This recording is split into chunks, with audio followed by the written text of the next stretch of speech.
Children of the light, children of the day, and soldiers of the cross. 2 Corinthians 13:13. We call it the Trinitarian Blessing.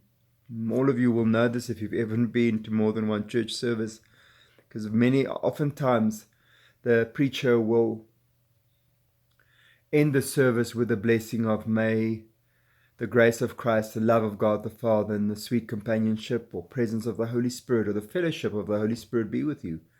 We call it the Trinitarian Blessing. And I have this viewpoint that those three things go together.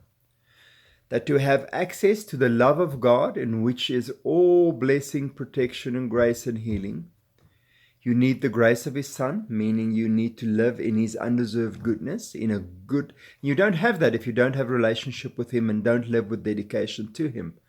I'm sorry, it's not just something you do once, it's a day-to-day relationship and dedication to Jesus. And you can't have access to the Father's love without the grace of Christ in your life.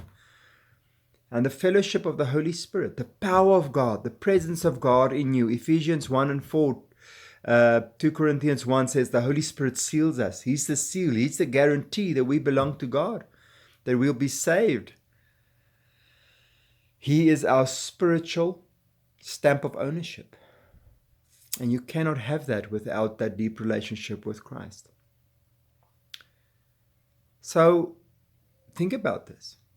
Do you want access to God the Father's love? Do you want the abiding presence of the Holy Spirit that seals you for God and His kingdom, proving to the spiritual realm that you are belonging to the Almighty?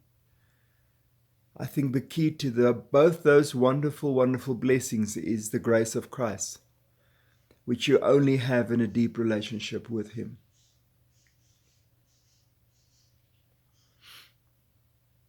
Think about that. Do you have it in your life? Keep your eyes fixed on heaven.